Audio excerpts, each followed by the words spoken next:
जय माँ दुर्गा, जय माता दी।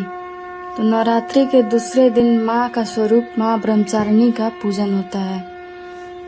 और कैसे होता है, उनका साधना मंत्र क्या है, आज हम इस वीडियो में बताने वाले हैं। भगवान बोलते हैं, मुझे समर्पण के भाव प्यारे। मतलब कहने का मतलब ये है कि आप भगवान को अपना समर्पण दीजिए। अपना जितना यथाशक्ति, जितना भक्ति करती हैं, भगवान को समर्पण कर दीजिए।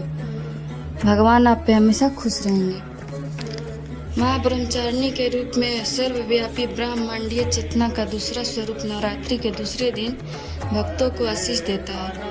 ब्रह्म का अर्थ है वह परम चेतना जिसका न तो कोई आदि है और न कोई अंत, जिसके पार कुछ भी नहीं है। ब्रह्मचारिणी के रूप में भक्त ध्यान मग्न होकर परम सत्ता की दिव्य अनुभूति करते हैं। माँ के ब्रह्मचारिणी स्वरूप की आराधना करने वालों की शक्तियाँ असीमित अनंत हो जाती हैं। फलस्वरूप दुखों से ऊपर उठकर वह जीवन के सुखों को प्राप्त करता है। सत्य चित्त आनंदमय ब्रह्म की प्राप्ति कराना ही ब्रह्मचारिणी का स्वभाव है।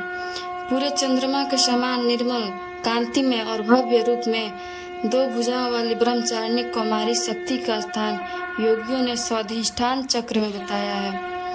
इनके एक हाथ में कमंडल और दूसरे हाथ में जप की माला रहती है। भक्तों को ब्रह्मचारिणी उनके प्रत्येक काम में सफलता देती हैं। वे सन्मार्ग से कभी नहीं हटते और जीवन के कठिन संघर्षों में भी बिना विचलित हुए अपने कर्तव्य का पालन करते हैं। इनका वाहन शिखर अर्थात पर्वत की चोटी को ही बताया गया है। माँ भगवती सूक्ष्म से सूक्ष्म रूप में भी शिव जी की प्राप्ति के लिए तप करती रही। तीनों लोकों में भगवती के इस रूप का तेज व्याप्त हो गया है। तब ब्रह्मा जी ने आकाशवाणी से इस रूप को भगवान शिव को पति के रूप में प्राप्त करने का वर दिया। देवी के इस रूप के पूजन से जीवन के कठिन संघर्षों में भी मन विचलित नहीं होता और दीर्घायु प्राप्त होती है। माँ दुर्गा के इस रूप को गुड़हल और कमल के फूल बेहद पसंद है। दूसरे दिन इन्हीं पुष्प को अर्पित करने तथा चीनी मिश्री और पंचामृत भोग अर्पित करने से भगवती शीघ्र प्रसन्न होकर लंबी आयु एवं सौभाग्य प्राप्त करती हैं। और इनका साधना मंत्र है ओम देवी ब्रह्मचारिण्ये नमः।